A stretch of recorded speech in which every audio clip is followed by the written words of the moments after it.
Food bloggers, hi, how are you today? Thank you so much for tuning in to the Eat Blog Talk podcast.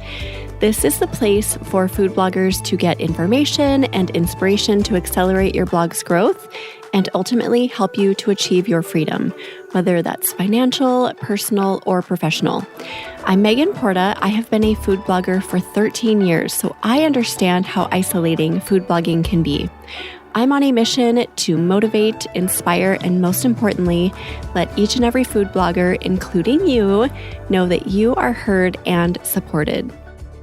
Are you creating video right now, food bloggers? If you are, or if you aren't, this will be a great, inspiring, encouraging episode to listen to.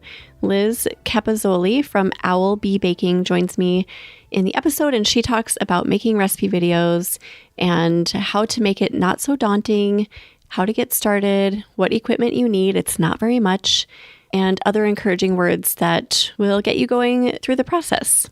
Liz talks through how important she believes video is now. You really can't be a food blogger without creating video on some level. So if you're avoiding it, you might want to give this a listen. I get it. It's intimidating. I avoided video for a long time. I'm actually not doing video at all right now. So I understand that whole it's way too daunting idea. I do understand it, but give this episode a listen. I really hope you enjoy it. It is episode number 465, sponsored by RankIQ. Food bloggers, are you looking for a massive boost in confidence that can help you find your true potential while expanding your blogging business in meaningful and impactful ways? If so, then the 2024 Eat Blog Talk Mastermind Groups might be the perfect solution for you. December 15th is the last day to apply. Visit eatblogtalk.com/mastermind to apply today. Here is a short clip from Jen from Cook Eat Go talking about the power of the accountability within the group. The weekly accountability was big because it's so easy to, I'll do it next week. I'll do it next week. And so knowing that I had set these goals with these ladies or talked about what I was doing, knowing that I had to come back and say, I sucked again and I didn't do it, or I actually got it done, kind of made a big difference in my mindset with everything going on. Seeing faces every week and talking about what we're hearing in the interwebs and finding out what's working for others on like a factual basis instead of just speculation was really a big difference in my business. Liz is the creator behind Owl Bee Baking, which is a recipe blog focused on classic homemade desserts and sweet treats. Liz has been blogging as a business since 2019, and she also did recipe development, photography, and video for mashed.com, tastingtable.com, and she has created videos for other food bloggers. Liz runs a cookie decorating online course and also has an Etsy store with baking and food-related merch. Liz, welcome to the podcast. How are you today? Hey, Megan, I'm good. How are you? I'm doing good. I'm super excited to start my day with the conversation with you. So I'm eager to dig in. But first, we would love to know if you have a fun fact to share about yourself. Sure, I'd be happy to. Yeah, so my fun fact, it's usually my blog, but in this case, I wanted to share for my 30th birthday. I thought it would be a really fun idea to go diving with sharks. Oh. I just had it in my head that this would be a great way to ring in my 30s. So I ended up going to a Long Island aquarium, which is not too far from where I live in New Jersey, where they had a shark diving experience and you could go into a cage in their shark tank. So I booked the session and I thought I was going to be all brave, but I ended up just having a 30-minute panic attack underwater while the sharks were just swimming around me. So yeah, it was quite the experience. No worse place, in my opinion, to have a panic attack than underwater. Holy crap. That's like my worst nightmare. I mean, I'm like super adventurous. I love doing risky, fun things, but underwater stuff freaks me out. Yeah, it was not my brightest moment because it was also the first time I had done anything like that. Like I hadn't been like scuba diving or anything to like have experience. So like they put this mask on me and they're like, like going underwater, I was like, I like can't breathe. I was like thinking like I'm underwater, I can't breathe. And then they're like, no, you could breathe. I'm like, oh my gosh. Oh gosh. Yeah. Your mind, I'm sure, plays tricks with you, right? You have to talk yourself into things. Yes. Oh my gosh. This is the first shark related fun fact I've ever had on the podcast. Good.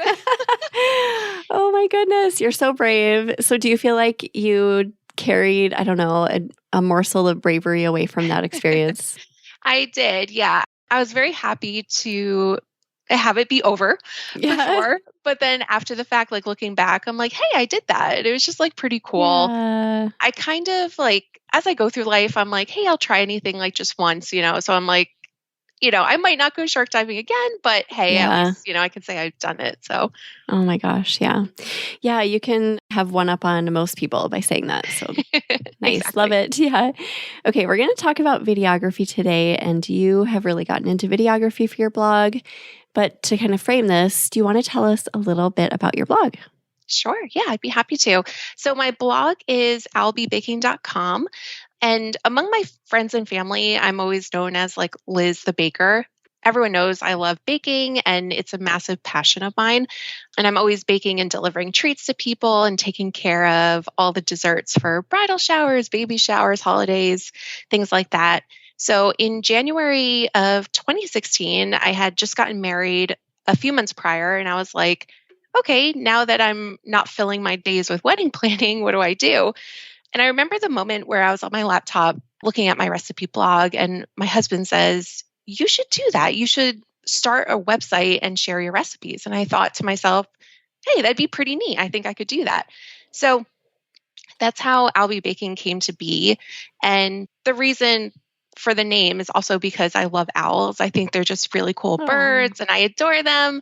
So my husband was also the inspiration behind that name. And he kind of came up with like the play on words of, I will be baking. So yeah, that's where the name came from. I love that. I love it when people add little like cute little tricky words in with the baking or the cooking. I think it makes it very charming. Thanks. Yeah. Yeah. And with that, I started the blog as a place to share favorite dessert recipes with family and friends. And I thought, I'm like, hey, if, the occasional stranger finds me on the internet, like that'd be pretty neat. So it just started off as a fun project and personal blog. And then around in 2018, 2019, I came to the realization and I learned about how to blog as a business. And it was really exciting to think that I could monetize this. So that was a really huge awakening for me. And I became really obsessed with doing just that. And I was working full time back then, which I still do now. I'm a manager at a market research company. So I've always done my blog on the side, but having that side hustle and extra source of revenue and that little taste of, running a business and being my own boss has really been an exciting part of my life too. Do you feel like it keeps your mind active? Like it keeps you from going to the unhealthy places? I feel like that's what it kind of did for me in the beginning. Yes, definitely, for sure. Yeah, it's nice to have something to like when I log off for the day with work to do something other than just like doom scroll or just like watch Netflix. Yes. Like I get to be creative. I get to, handle business. I get to interact with people and, read comments on my blog. It definitely really boosts you up in a lot of ways. I love that. So many stories like that too. Like, just getting a little bit of mind activity, I think, is so healthy. It can be to a certain point. And then it becomes, I've gotten to the point where it's become an obsession a little bit, borderline. But great story with your blog. Thank you for filling us in there. And then videography. I know that you love videography. You feel really passionately about it. So how did you get into that? Sure. I can't recall the exact moment, but I guess it was, like over the last few years, obviously video is definitely the choice of content nowadays across all platforms. It's the most engaging. It's the easiest, fastest way to share information, give instructions, and show people how to do things. And I got into that because I realized actually because a lot of other blogs I was looking at who were a part of the Mediavine like group, like always had like the little videos like in the corner of like, them doing the recipes and stuff. And I was like, hey, how did they do that? How did they get that on there? And like, I wasn't a part of Mediavine at the time, so I wasn't sure how they integrated it, but I just thought it was so cool that like they get to have that. And then of course that like falls into, you can run ads in between your videos and like make more revenue that way. So that's kind of how it like piqued my interest of like, okay, I think I need to get on this train of doing video. And I was definitely hesitant at first, which I don't know, video seems very intimidating to me at least. I'm sure it is for a lot of people. So it was definitely a learning process and, but I eventually got into it and, have videos up on my blog now. So it's great. So where did you start? Did you start with your phone? Did you go right into DSLR? Sure. I started right with my DSLR camera. I wanted to make sure that the video was as crystal clear as possible, that the focus was right. Even though I didn't have like the right setup at the time, I was just kind of like had it propped up on a stack of books, like on the side of my, kitchen counter. It was pretty basic, but it did the job. And, it did help me like get the exposure settings correct. And it gave me more control versus using my phone. But that's not to say you can't use your phone for sure. Like I've used my phone for plenty of video, but I got started using my camera. I did the same as you. I kind of saw the videos start popping up and I was like, okay, I need to start creating that. I have no idea how, but I know I can do it. So I remember taping my phone to something in my kit. Like literally I had like packing tape, taped my phone to something, I don't even remember, like a stool or something in my kitchen. And it worked. I mean, it was like such a hack job, but looking back, I still remember which video it is, Lemon Curd, if you want to go look at it. Oh my gosh. And it was like, oh my gosh, I can't believe I made that work. But it was so exciting just to show myself that I could see something and then replicate it without having any knowledge. I'm just like, I'm going to figure this out. And then, like recording it and piecing it together and editing and like knowing what to do in the first place, like, I don't know. It's just, it's kind of a new creative endeavor, right? It is. It's definitely like new territory in that way. And it's as much as I like watch other people's videos and like learned on YouTube and learn tips and stuff, it's like when you go to do it, it's different. I don't know how to explain it. And then you get nervous where like, oh, I didn't like move my hand in the right way, or like I didn't like introduce this ingredient in the way I envisioned it. Like there's different things that can just like, I don't know, change how the experience is, I guess, if that makes sense. Yeah, and add little elements of creativity and it's really fun. Okay, so you got in with your DSLR and you just started doing it. Do you believe that we can get by without video, or do you feel like every food blogger should really dig into this? Yes, I do feel every blogger should dig into it. It's just, video is just everywhere now, and it really is the format of engagement that people enjoy the most.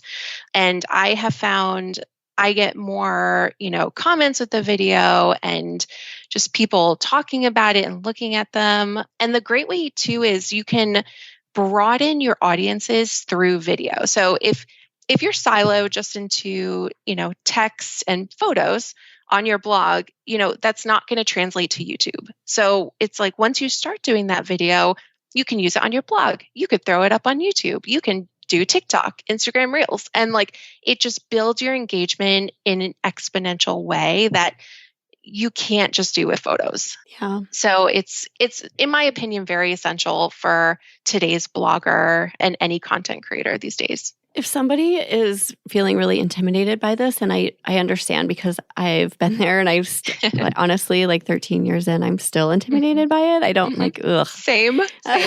Where do you suggest they start? Do you suggest like little snippets of video or doing the whole like hands and pans, or what are your thoughts? Yeah, that's a great question. I would say start with whatever.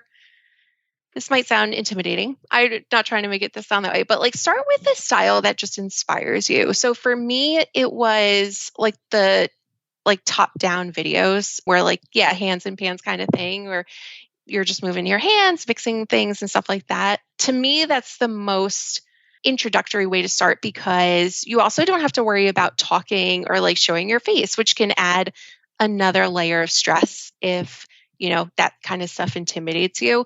So in my mind, it was easier to just kind of start with like, all right, I have the camera just facing top down onto the countertop and I can just move my hands around and edit them out later if it doesn't, work out or, I don't do the certain thing. Yep. But I don't know, I found that to be the most, introductory way to start. Yeah. Right. No, that's good advice.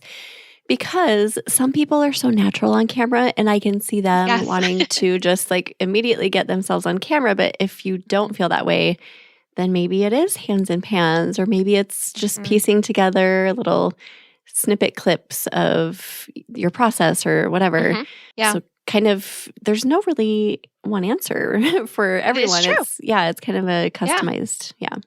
Yeah. And you could even start as basic as like showing I don't know, like a slideshow of your photos. Like if you want to, get into like more photos and, I've seen like slideshow styles, which kind of just like gets you in the door of like video. And then it can kind of, you could take it step by step, like, all right, now I think I feel a little more comfortable with this. Or, eventually you'll get to the point where I think I can, talk in camera, and get more comfortable face to face like that.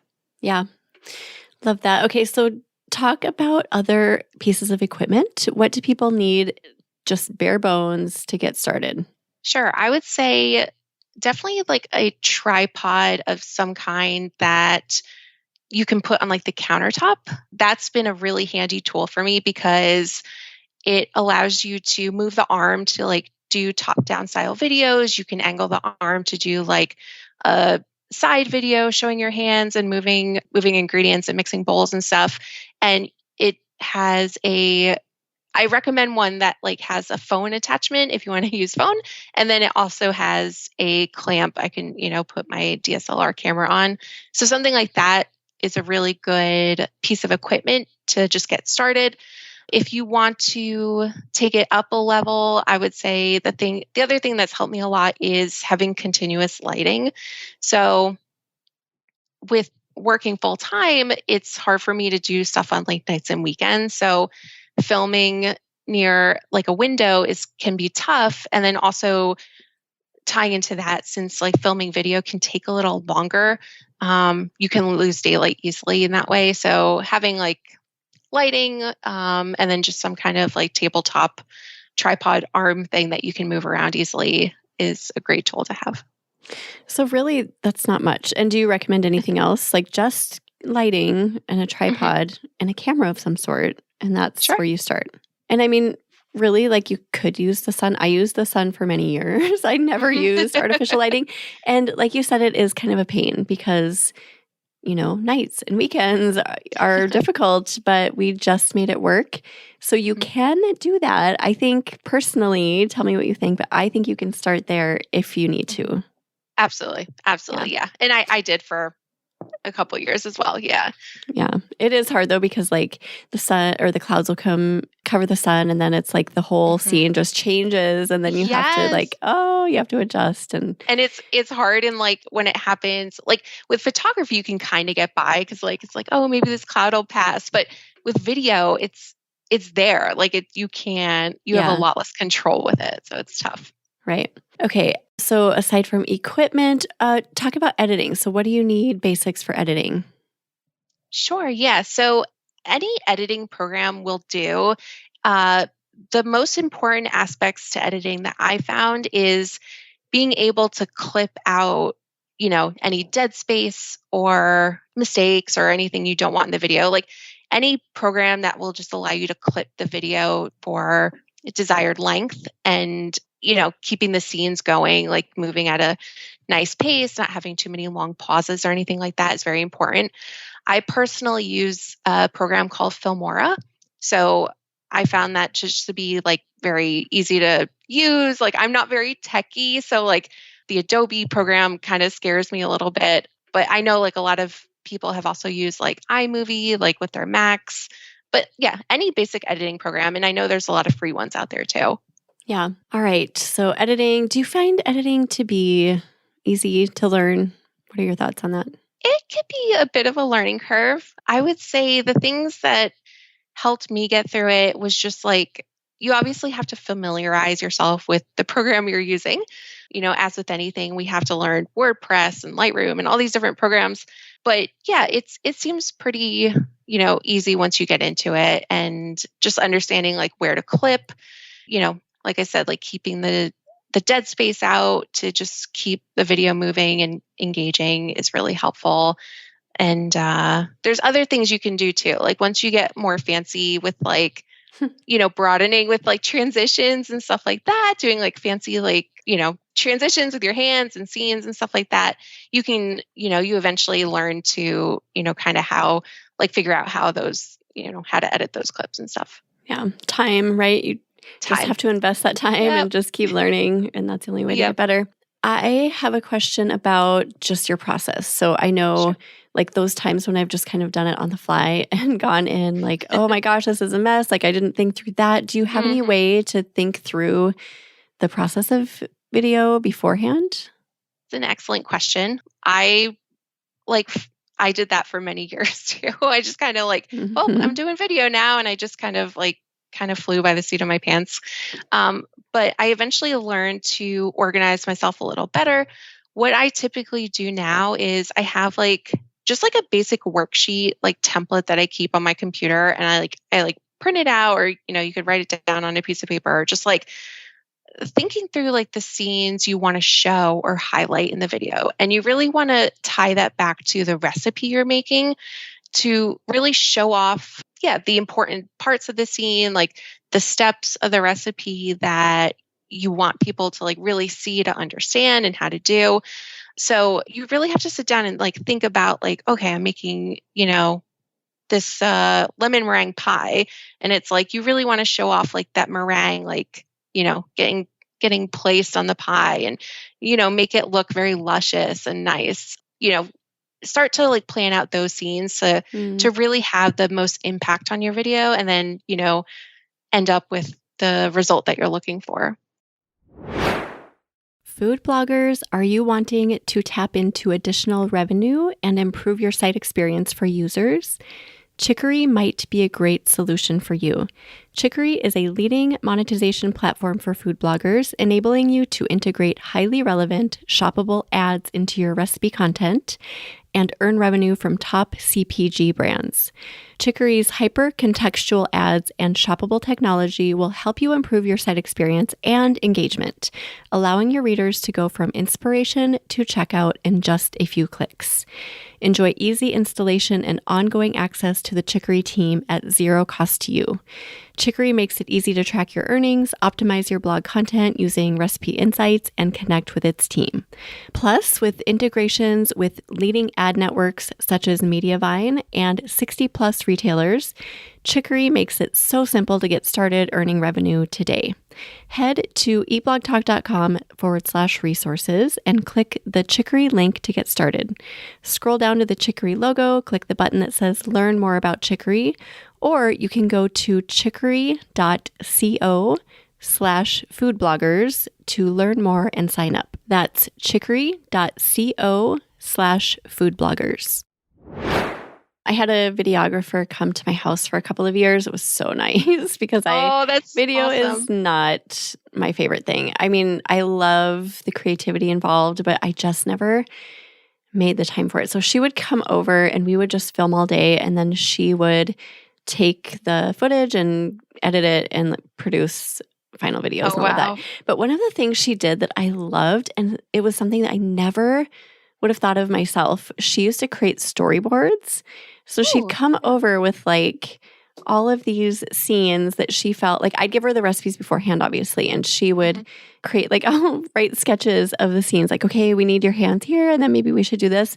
And I was like, that is so brilliant. I just never would have thought of that, but it helped us. It was just something that we used as a guide to just, move us along throughout as we were filming. And it helped us not forget things too, because I find that I'll be like, oh, I should do that when filming, but then I just don't. And then it's oh, it's too much work to go back and do it. But it definitely is. Yeah. But that was a really good idea, I thought.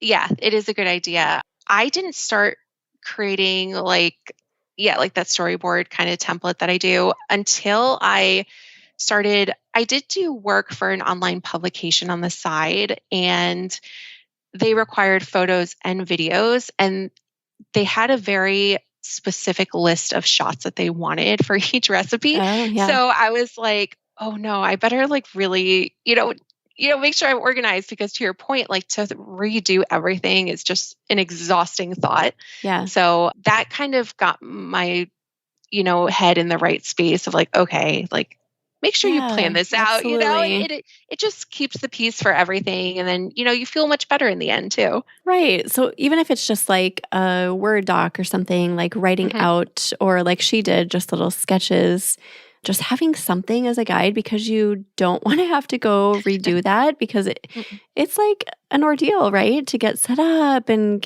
get the food prepped, and you just want to make sure you capture all of that. Exactly. Do you capture little clips for, like Instagram Reels or TikTok specifically for those platforms while you're doing video, or do you just pull from, your footage?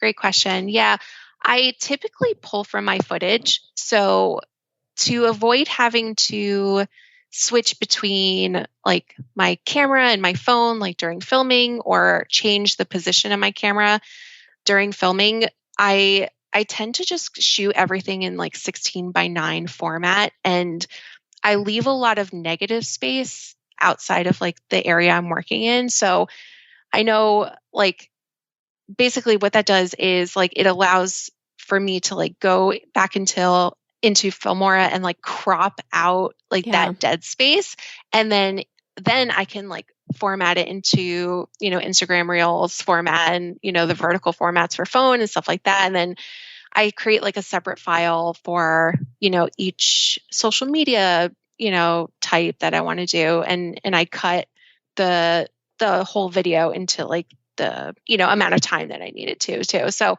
I crop the entire video, and then like format the time to kind of just give myself like double duty, and just like get the most out of my content that I'm filming.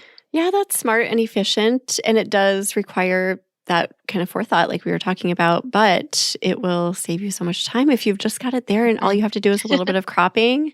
I think that's a super efficient way to go about it. Do you have other tips for just like going through the process, or what to think through beforehand? Sure. Yeah. I would say my top tips, definitely like go into it calmly. Like don't put video on a pedestal, because it's, once you get into it, it's not as scary as, most of us may think, before diving into it. And one of the things I learned was, I was so careful to like not make any mistakes like filming. Like I, just like always was so slow to like move my hands and just make sure everything's the right way. Like, don't be afraid to just, be natural. Like the most important part of video that people like to watch is, just like the naturalness of it and approachable, people, we want to feel like we're cooking with a friend. Yeah. Exactly. So just take your time. Don't feel too nervous about it, and just get started. Get started with whatever feels comfortable to you. If, you want to use your phone just to film placing, sprinkling parsley on, a dish, like do that, just dive into it. Just keep it easy. Thinking through it too much, just like people can tell it's not natural. Yep. So I love that example of just like sprinkling parsley on a dish. That's so simple, but it's if that's what you're inspired by, do it, and your users will resonate.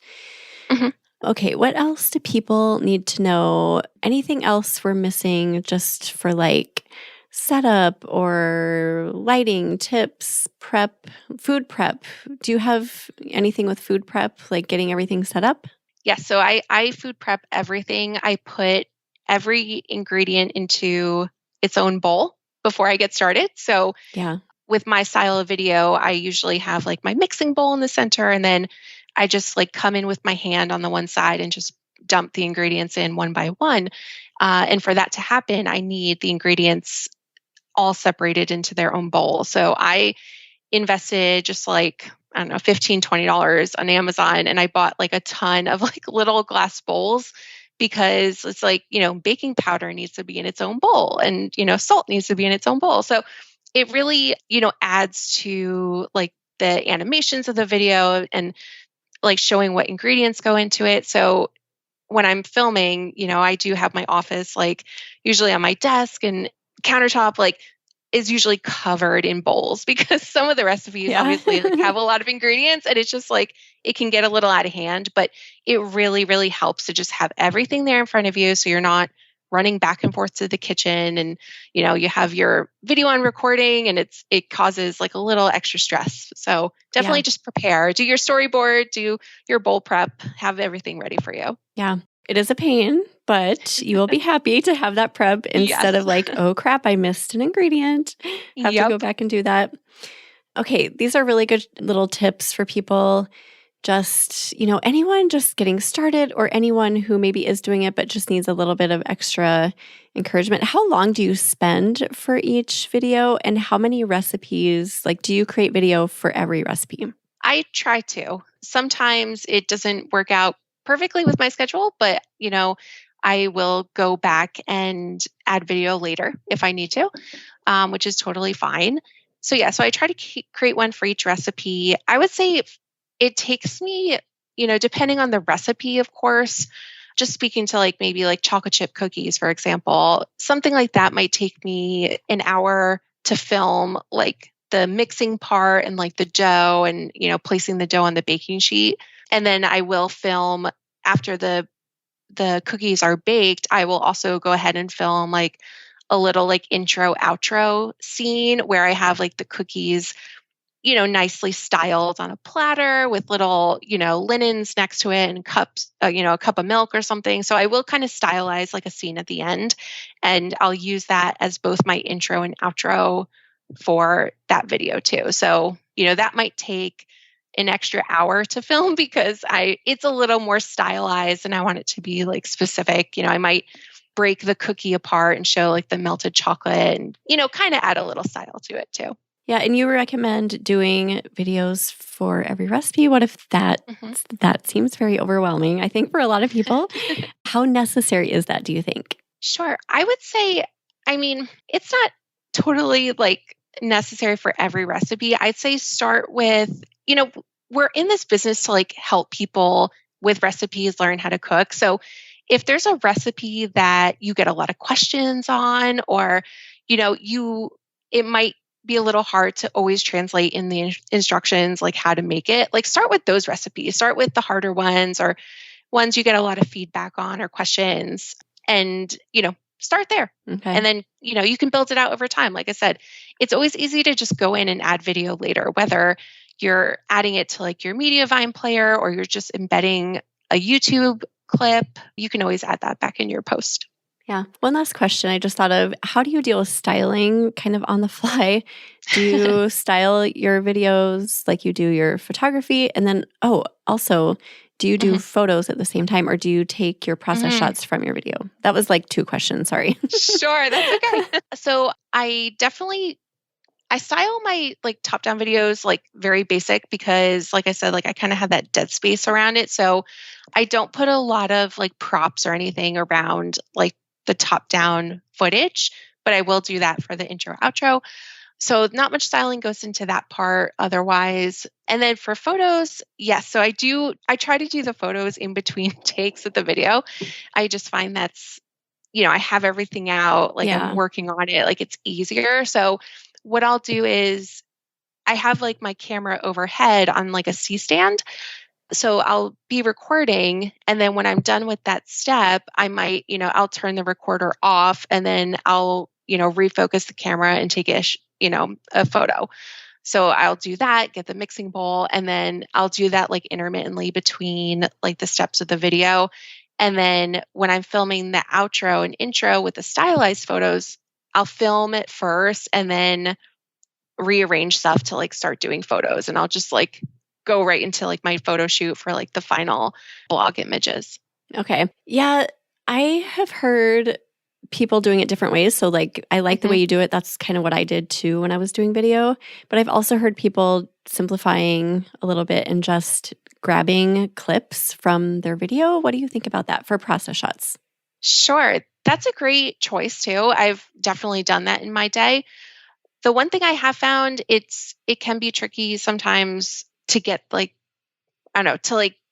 least with Filmora, it's hard to get screenshots of of the shot with clarity. So I struggle with that a little bit. I don't know if it's different with different video programs. So yeah, I have done it, but usually I just try to remember to stop filming and take a photo during the process. It's easier for me. It is easy to get caught up though in the filming. This happened many times. I remember when we were doing, I was like, oh no, I didn't take the process shots. You just forget. And that's why those storyboards are kind of important to have them just there visually okay, I need to take a photo of this process.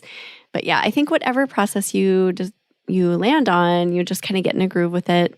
And there's no like one perfect way to do it necessarily. You just have to, get started and see what works for you, right? Exactly. Yep. Yeah. Anything else we're missing, Liz? We covered a lot about video, why we should do it, kind of nitty-gritty tips, editing, lighting, equipment. What are we forgetting? Yeah. Oh my gosh. Trying to think of anything else. I don't know. I think another important piece, and we kind of probably already covered it, but keeping in mind too, like video performs differently on different platforms. So also tying that into like your goal of like the video you're making. So, things on TikTok perform a lot differently than things on YouTube. And we want to keep our audience in mind as well, even though it's like we're speaking to, our niche audience, of course, but, different engagements, perform differently on the platform. So I know with like TikTok, it's, a lot of it is, shorter videos and, real life videos. Like people tend to like that a lot. So it's just like finding your groove, putting all these pieces together and putting that goal in mind of like what you want to accomplish for this, whether it's just like putting in further instruction on your blog or, building your following or whatnot. Or just a new creative endeavor that might turn into something fruitful for your blog. I mean, I think that's actually the best reason to start doing video because it's no pressure.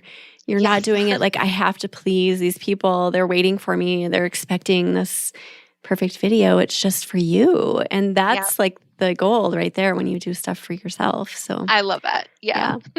All right. Well, thank you so much, Liz. This was so fun. We haven't talked about video in a long, long time here on Eat Blog Talk. So this was very timely. I think we needed to do a little refresh. So thanks for your time today. Sure. Do you have either a favorite quote or words of inspiration to leave us with? Absolutely. Yeah. So there's so much I've learned over the years, through reflection of different quotes and inspirational stories. But I think my favorite one that sums up at least most of my blogging journey is comparison kills creativity. When I started learning more about, food photography and video, I remember hearing advice, something to the effect of, you need to have your own like video style and photography style. And I clearly recall like panicking over that idea, similar to the Shark Tank. Yeah. Like, what is my style? How do I find a style? Like, what, will work for me? And like, what do people want to see? And I had all these unrealistic standards because I kept comparing myself with other blog content. And even though like I really admired it, like my photos and videos like always seem to fall short of everyone else's. But, like my advice is to just like, don't do that. Like just stop. You have to remind yourself that you're your own unique person. And like, that's amazing. And that's what makes your blog special. It's you. So it's fine to always take inspiration from others, follow, stylistic guidelines and set goals to achieve a certain level. That's all great, but don't fall into the trap of, well, theirs is better and I'm not, doing as well, or I need to copy exactly what they're doing to succeed. It was really once I began to embrace my unique style, which by the way, like just naturally developed over time. It wasn't like I set out, for one particular style.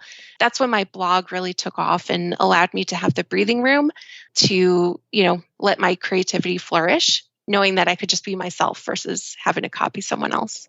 Oh my gosh, that was so well said. I love all of that. Oh, good. And I love that you said that about the style because I think we all get tripped up a little bit thinking, where is it? Like, where do I find it? I have to go searching for it. Where is this style of mine that everyone's talking about? And it's not something that you find right now. It's something that evolves. It's like a journey for you. And like, you've just got to start where you are and be real and keep showing up and being creative and all of that. So, but you said it way more eloquently than I did, but that was beautiful. Perfect way to end. We'll put together show notes for you, Liz, and those can be found at eatblogtalk.com/owlbbaking. Tell everyone where they can find you. Sure. Yeah. So I am on Instagram. I'm on TikTok. I'm on YouTube, Pinterest, of course. And yeah, they all have my I'll Be Baking username. So you can find me there. Awesome. Everyone go check out Liz. And thank you again, Liz, for being here. And thank you so much for listening today, food bloggers. I will see you in the next episode. Thank you so much for listening to this episode of Eat Blog Talk. Please share this episode with a friend who would benefit from tuning in.